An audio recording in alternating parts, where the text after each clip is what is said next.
When was the last time you had an idea that was truly yours? Not something you read somewhere, saw in a video, or heard in a WhatsApp group, but an idea born from your own effort to think. Socrates, the philosopher who walked the streets of Athens asking uncomfortable questions, would argue that most of what we call thinking is in reality disguised repetition. And perhaps without realizing it, you've become an echo, not a voice. Socrates didn't give answers. He asked questions. While today we live in a world thirsty for ready-made answers and success formulas, Socrates did the opposite. He deconstructed certainties. When someone claimed to know something, what is justice, what is love, what is truth, he would ask, but what do you really mean by that? And often people didn't know how to answer, because they were repeating concepts inherited from culture, tradition, or the intellectual fads of the time. Sound familiar? In Athens, there was a common belief that the collective was always right. But Socrates said that the majority don't think, they just copy. Today, we live surrounded by mass-produced opinions. Social media, ideological bubbles, influencers who shape what we think. But if everyone is saying the same thing, is it because they thought for themselves, or just because they're afraid to think differently? The midwife of ideas, maieutic. Socrates' technique was maieutic, like a midwife who helps give birth to ideas. He believed that true knowledge doesn't come from outside, but from within. You have to sweat to find it. Thinking is painful. It's much easier to repeat catchy phrases and statistics from others.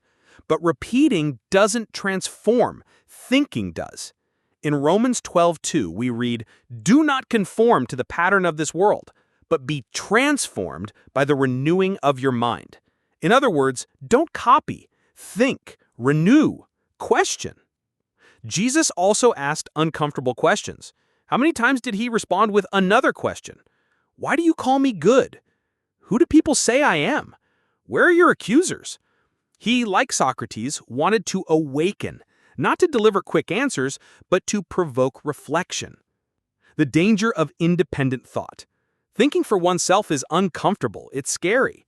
True thinkers, like Socrates, were always disliked. He was condemned to death for it.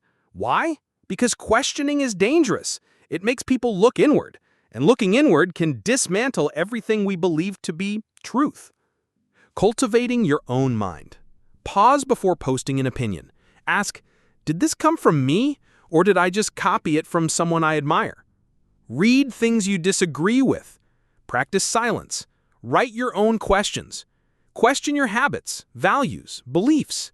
Socrates said that an unexamined life is not worth living. And perhaps the stress, anxiety, and emptiness we feel today come from a life full of content, but empty of reflection. Your mind is like a fertile field, but if you only plant seeds from others, what truly blooms within you? Share in the comments below. What was the last idea you had that truly felt like your own? If this made you truly think, subscribe to the channel and hit the bell. Here, we don't repeat, we reflect. See you in the next video.